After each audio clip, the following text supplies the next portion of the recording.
Your future is not determined by the company you work for, the economy you live in, or the weather outside your window. Your future is largely determined by the person you decide to become. This realization changed everything for me. Years ago, I thought my life would improve when circumstances improved. I thought the key was finding a better job, a better salary, a better opportunity. And there is nothing wrong with seeking those things. But I kept running into the same wall. Even when the job changed, I didn't change.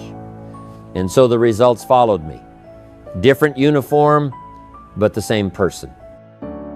Then I met a remarkable person, Mr. Earl Schoaf, who said something that rearranged my whole philosophy. He said, if you want more than you have, you must become more than you are. That statement echoed in my mind for months. It challenged me. It bothered me. And eventually it inspired me, because I realized he wasn't criticizing me. He was handing me the key. The greatest project of your life is you. Now let's be clear. Working on yourself is not about ego. It is not about trying to impress people or prove anything. It is about becoming more capable, more disciplined, more thoughtful, more valuable to your family, your organization, your community, and yes, yourself. When you grow, everything connected to you has a chance to grow. Some people spend their entire lives working harder on their jobs than they do on themselves. And their income almost always follows that ratio. They keep asking, why won't they pay me more? When the real question is, have I increased the value I bring? That is what personal development really means. Let me tell you how the turning point happens. It starts the day you stop blaming. I blamed everything in those early years. The company, the taxes, the politicians, the weather, fate, timing, you name it. If something didn't work, I could produce a list of explanations that would impress a scientist. But then my mentor said, if you keep handing away responsibility, you also hand away power. That cut deeply, because I realized I had constructed a story in which I was never the problem. And since I was never the problem, I could never be the solution. So I began a new practice. Instead of looking out the window for answers, I started looking in the mirror. That's when growth begins. Most people run straight to tactics. They ask, what's the trick? What's the method? What's the shortcut? They want the map, but skip learning how to hold the compass. But results do not begin with tactics. They begin with philosophy. The way you think about your life, your work, your obligations, your time. If your philosophy is wrong, your strategies won't save you. You can be brilliant at the wrong direction. So, I had to ask myself a tough set of questions. What do I believe about success? Do I truly believe I can change? Do I think effort makes a difference? Do I see myself as responsible for outcomes or as a victim of forces? When your philosophy shifts from life happens to me to life responds to me, the world does not change, but your experience of it does. One of the principles my mentor taught me was this: you are not paid by the hour, you are paid for the value you bring to that hour. Two people can stand side by side for the same amount of time, yet one earns multiples more. Why? Because the marketplace rewards value, not time alone. So, the great question becomes, how do I increase the value I bring? Not by waiting, not by wishing, but by working on yourself. Read more, learn more, think deeper, develop your skills, increase your emotional intelligence, become better at solving problems, become a person who brings clarity instead of confusion, solutions instead of complaints, encouragement instead of discouragement. When you become that person, the world begins to open doors. Here's a powerful idea. Income seldom exceeds personal development. Now there are exceptions, temporary windfalls, surprising events, But as a general rule, your income tends to match your level of development. Not over time, but over time. Meaning eventually life settles into equilibrium. So instead of chasing money, chase growth. Money grows out of growth. If you become more disciplined, more capable, more thoughtful, more strategic, more consistent, what happens? People notice, opportunities notice, life notices. And the beautiful thing is this: no one can do the work for you, but no one can stop you from doing it either. A lot of people wish their lives were better, but wishing is cheap. Wishing is emotional entertainment. Working on yourself is the difference maker. Let me walk you through a few key areas where real development occurs. Number one, work on your mind. Your mind is the control center of your life. What you allow to live there determines what you allow to live in your world. Most people guard their wallets more carefully than their minds. They'll shut down a scammer trying to take $5, but they'll let anyone dump negativity, cynicism, and confusion straight into their thinking. Be selective with what you read, what you watch, who you listen to, and who you spend time with. Not because you're better than anyone, but because your future depends on the ecosystem of your thoughts. Your thoughts become attitudes. Your attitudes become behaviors. Your behaviors become habits. Your habits create your results. It all begins upstairs. So feed your mind like your future depends on it, because it does. Number two, work on your habits. Success is rarely the result of one dramatic decision. It is usually the compound effect of small, quiet, consistent behaviors practiced over time. The question is not, what do you do when you feel inspired? The question is, what do you do every day? Do you read? Do you plan? Do you save? Do you reflect? Do you make time for relationships? Do you maintain your health? My mentor told me, don't let your days happen by accident, build them. That was a new thought to me. I had been drifting through life reacting instead of constructing. Start small. Build routines that align with the person you want to become, because your habits are voting for your future every single day. Number three, work on your character. Skills can take you far. Character determines whether you stay there. Honesty, responsibility, humility, reliability, these are not outdated words. They are the foundation upon which great lives are built. People do business with people they trust.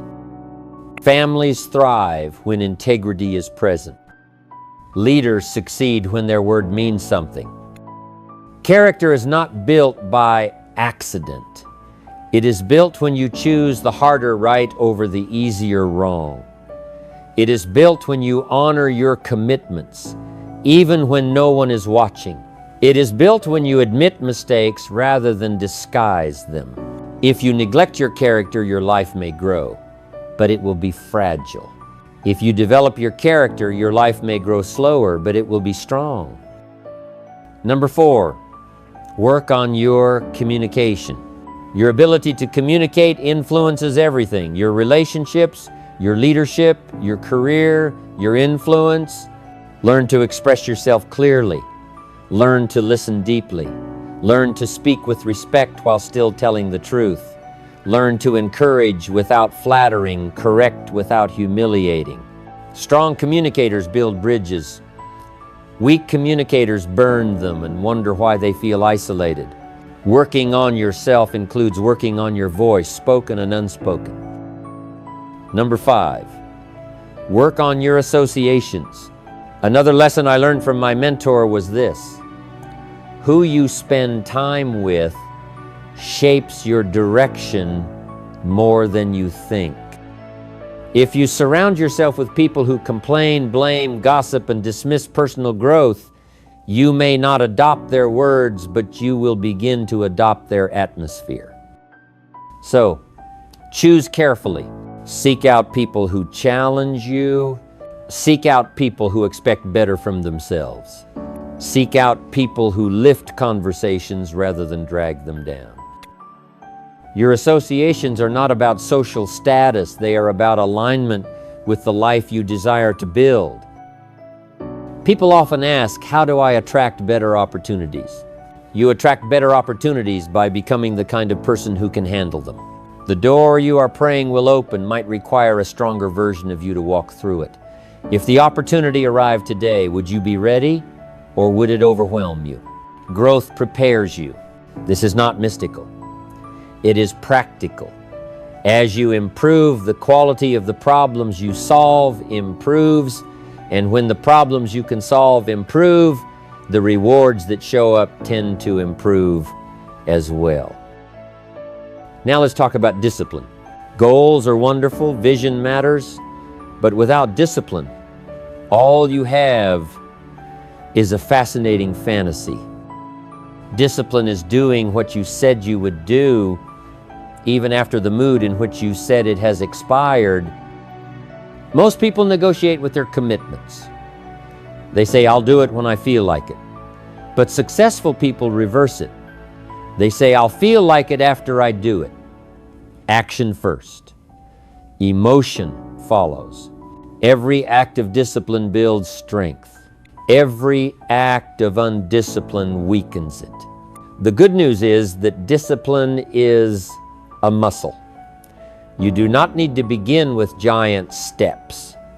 Begin with small commitments and keep them. Then expand. Discipline is how you transform intentions into results.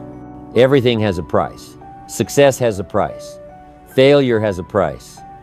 Growth has a price. Stagnation has a price. The difference is not whether you pay.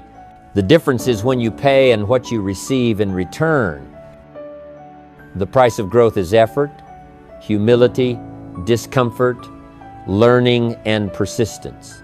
The price of stagnation is frustration, regret, limitation, and unrealized potential. Choose your price carefully, because you will pay one way or another. Life has seasons. There is winter hard times. There is spring, renewal, and planting. There is summer, nurturing and protecting what you planted. There is autumn, harvest, results, rewards. What happens to you is not always in your control, but how you prepare is. If you work on yourself during the spring and summer seasons, you enter autumn with full fields. If you neglect yourself, autumn becomes a season of disappointment. Working on yourself ensures that no matter the season, you are developing the strength to endure, the wisdom to respond, and the discipline to continue. When you work on yourself consistently, something interesting happens. You do not just earn more, you become more. You become calmer in crisis. You become clearer in decision making. You become more stable emotionally. You become someone others can rely on. You become someone you respect. And that, in many ways, is the greatest reward, because you cannot outrun your self-image. If you dislike the person you are, no amount of external success will compensate. But when you grow, your relationship with yourself improves, and life feels fundamentally different. Many people are waiting for someone to say, you're allowed to change, you're allowed to grow, you're allowed to improve your life. Let me give you that permission today. You do not need to remain the same. You are allowed to rewrite your story. You are allowed to become wiser, stronger, kinder, more capable, more disciplined, and you do not need to announce it on a billboard. Just begin. Pick up the book. Have the conversation. Make the plan. Build the habit. Guard your mind. Invest in yourself, because when you change, everything connected to you gets an upgrade. One day, after months of personal growth, I asked my mentor, why doesn't everyone do this? Why don't more people work on themselves? He smiled and said, because it's easier not to. And he was right. It is easier to coast than to climb. It is easier to complain than to change. It is easier to drift than to design. But easier rarely leads to meaningful places. The road to growth may be demanding, but it is also rewarding. Every step you take toward becoming a better version of yourself expands your capacity to live, to love, to contribute, and to lead. So let me leave you with this. Make yourself the project of a lifetime. Dedicate yourself to learning. Commit to discipline. Build your character. Strengthen your habits. Shape your thinking. Choose your associations wisely. And measure success not just by what you get, but by who you become in the process. Work harder on yourself than on anything else. Because when you improve, your world improves right along with you.